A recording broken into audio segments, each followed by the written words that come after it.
Get out. James's voice was cold as he stood in our marble foyer, casually swirling whiskey in a crystal glass. Your things are already packed. I stared at the Louis Vuitton suitcases lined up by the door, the ones he'd bought me last Christmas when everything still seemed perfect.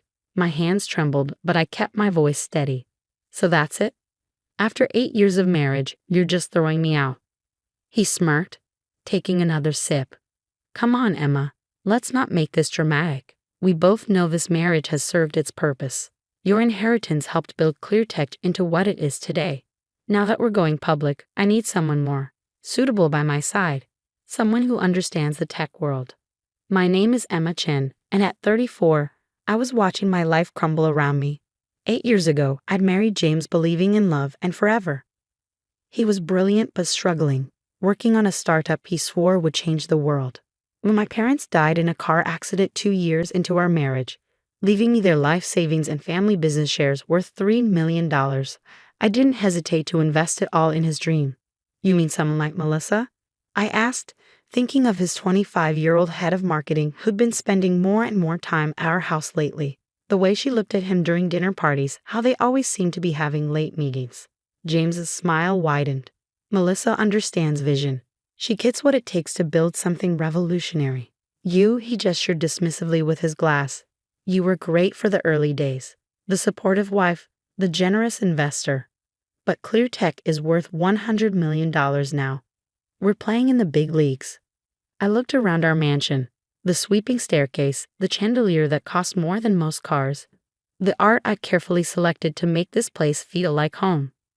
All of it built with my family's money, my trust, my love. The board meets tomorrow to finalize the IPO, James continued, checking his Rolex, another gift bought with my inheritance. Melissa and I need to prep. So if we could wrap this up. I walked to the suitcases, my heels clicking against the marble floor. Each step felt heavy with 6 years of memories, the dinner parties I'd hosted to help him network, the nights I'd stayed up listening to his ideas, the vacations we'd cancel because he needed to work. I believed in him completely, had been so proud to help build his dream. You know what's funny? I said, turning to face him. You think you've won, that you've played this perfectly. He raised an eyebrow, amused. Haven't I? ClearTech is about to go public. I'm about to become one of the youngest tech billionaires in the country. And you? He shrugged. You'll get whatever the prenup stipulates, which, if I remember correctly, isn't much. I smiled, thinking of everything he didn't know. The quiet moves I'd made over the past year as I watched him grow more distant, more arrogant. The careful planning that would turn his smug grin into shock. Good luck with the IPO, James, I said, grabbing my suitcases. I'm sure it'll be interesting. His confidence faltered for just a moment. What's that supposed to mean? You'll see. I walked out without looking back, the heavy door closing behind me with a final thud. What James didn't know, what he'd been too arrogant to even consider, was that I wasn't as naive as he thought. Growing up in a business family had taught me to always protect myself. While he was busy building his empire and courting Melissa, I'd been watching, learning, and preparing. The inheritance he used to build ClearTech? I had documentation for every penny, dated, notarized, and safely stored with my lawyer. The early company contracts, all carefully preserved, showing my role as more than just a silent investor. The long hours he claimed to be working, I had proof of much more interesting activities. But my real insurance policy was something far more valuable, something that would make tomorrow's board meeting very interesting indeed. I checked into the Four Seasons, a small indulgence I planned ahead for. As I unpacked, my phone buzzed with a text from my best friend Lauren. Are you okay? Did you do it? It's done, I replied. He kicked me out just like we expected. Melissa's already moving in. That smug bastard, she texted back. He has no idea what's coming, does he? I smiled, thinking of the documents safely stored in my laptop. Documents that would turn James's perfect plan upside down. No, I wrote. He doesn't. That night, I sat in my hotel room watching the city lights twinkle below. 6 years ago, James had been a struggling entrepreneur with big dreams.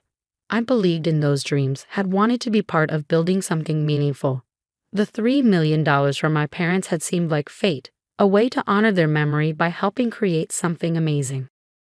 I remember the day I transferred the money to ClearTech's account. James had hugged me tight, promising we'd build an empire together. You and me against the world, he'd said. Partners in everything. Now here I was, kicked out of my own house so he could move in his girlfriend. The wife who funded his success discarded like yesterday's news. But James had made one crucial mistake. He'd underestimated me. Growing up watching my father run his business, I'd learned that trust was good, but documentation was better. My phone buzzed again, this time with an email from my lawyer, Sandra. Everything's in place for tomorrow. Are you sure you want to do this? Once we move forward, there's no going back. I thought about James's smug smile as he dismissed me, about all the nights I'd spent alone while he was working late with Melissa, about how he thought he could use me and throw me away. Unsure, I replied, let's show them what I'm really worth. Tomorrow, James would learn that his perfect plan had one fatal flaw. Me, and I was done being underestimated. As I walked into ClearTech's gleaming headquarters the next morning, the security guard did a double take. Mrs. Chen. Mr. Wilson said, that I wouldn't be coming in anymore. I smiled, sliding my still valid ID card across the desk. He was mistaken about a lot of things, Tom. The elevator ride to the top floor felt surreal. How many times had I visited James here, bringing him lunch during late nights or attending company events? The modern art on the walls, the sleek furniture in the reception area, all of it chosen with my inheritance money. I could hear voices from the boardroom as I approached. James was mid-speech, his voice carrying that confident tone I'd once found so charming. Which is why this IPO will position ClearTech as the leading innovator in cloud security, our proprietary technology. I pushed open the door, and the room fell silent. 12 board members turned to stare at me, their expressions ranging from shock to discomfort. James stood at the head of the table, his presentation frozen on the screen behind him. Next to him, Melissa's perfectly made-up face paled. Emma, James recovered quickly, his smile tight. This is a private board meeting. You shouldn't be here. I took a seat at the far end of the table, placing my laptop in front of me. Actually, I have every right to be here. As a major stakeholder in ClearTech, I think the board should hear what I have to say before voting on the IPO. One of the board members, an older man named Richard, leaned forward. Mrs. Wilson, we were under the impression that you had no official role in the company. It's Ms. Chen. I corrected him, opening my laptop, and that impression was incorrect. In fact, there's quite a lot about ClearTech that needs clarification. James's facade cracked slightly. Emma, don't do this. Whatever you're thinking. I connected my laptop to the presentation screen, and the room gasped. There on display was the original investment agreement, $3 million transferred from my personal account to start ClearTech, with clear terms about my role as a founding investor. As you can see, I said calmly, my investment wasn't just a wife supporting her husband. It was a formal business arrangement with specific conditions about my involvement in major company decisions, like, say, an IPO. The board members shifted uncomfortably, several of them shooting questioning looks at James. He had always portrayed ClearTech as his sole creation, conveniently leaving out the fact that his wife's inheritance had made it all possible. That was years ago, James said dismissively. The company has grown far beyond that initial investment. True, I nodded, clicking to the next slide, which is why I found it interesting that you've been systematically erasing my contributions from company records. These are the original documents, and these, I split screen to show altered versions, are what you submitted to the SEC for the IPO filing. The room erupted in murmurs. Document falsification in an IPO filing was serious, the kind of thing that could derail the entire process and trigger investigations. This is ridiculous, Melissa spoke up, her hand possessively on James's arm. You're just bitter because my husband used my family's money to build this company, then tried to push me out when he thought he didn't need me anymore. I interrupted. No, Melissa, I'm not bitter. I'm just well prepared. I clicked to the next slide, and James's face went ash white. There on the screen were bank statements showing systematic fund diversions from ClearTech's accounts to offshore holdings. Millions of dollars moved quietly over the past year. Would anyone like to explain these transactions? I asked innocently. Because I'm very curious about why company funds were being moved to accounts in the Cayman Islands right before the IPO announcement. Richard, the board member who'd spoken earlier, stood up abruptly. Mr. Wilson, is this accurate? James tugged at his collar, his cold demeanor cracking. These are complex financial arrangements for tax purposes, completely standard. Standard? I raised an eyebrow. Is that what you told Melissa when you promised her shares from these accounts? When you planned to cash out together after the IPO? Melissa jumped up, her chair scraping against the floor. How did you? No. I finished for her. Let's just say you should be more careful about what you discuss over company email, especially when the company's security system was partly funded by the person you're planning to betray. The boardroom erupted into chaos. Several members were on their phones, presumably calling their lawyers. Others were demanding immediate explanations from James, who stood there looking like his perfect world was crumbling around him. This is a simple choice, I said, raising my voice above the commotion.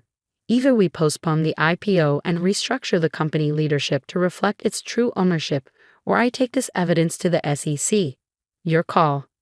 James stormed around the table toward me, his face contorted with rage. You manipulative bitch, he hissed under his breath. You're trying to destroy everything I built. No, James, I said quietly, meeting his gaze. I'm taking back what's mine, what we built together, before you decided to throw me away. The board quickly called for an emergency recess. As people filed out of the room, many of them already on their phones with crisis managers and lawyers, I packed up my laptop calmly. Everything I'd shown them was just the tip of the iceberg. I had more evidence, more proof of James's deceptions, safely backed up and ready to deploy if needed. Richard, the senior board member, approached me as I stood to leave. Ms. Chen, I think we need to have a longer conversation about your role in ClearTech. Perhaps over lunch? I smiled, shouldering my bag. I'd like that. I have quite a few ideas about the company's future. As I walked out, I caught a glimpse of James and Melissa in heated discussion, their perfect plan falling apart around them. He looked up as I passed, and for the first time since I'd known him, I saw fear in his eyes. This was just the beginning. James had thought he could discard me without consequences, but he was about to learn just how expensive that mistake would be. The weeks following the board meeting were a whirlwind of legal negotiations, emergency board sessions, and company restructuring. I watched from my temporary office on the 19th floor, not quite the penthouse suite where James still sat, but close enough to keep an eye on things. The IPO had been postponed indefinitely. After my revelations, the board wasn't taking any chances. They'd hired independent auditors to go through every transaction, every document, every decision made in the past 6 years. What they found made my evidence look tame in comparison. They've uncovered at least $12 million in questionable transactions, Sandra, my lawyer, told me one morning as we reviewed the latest findings. James wasn't just planning to cash out with Melissa.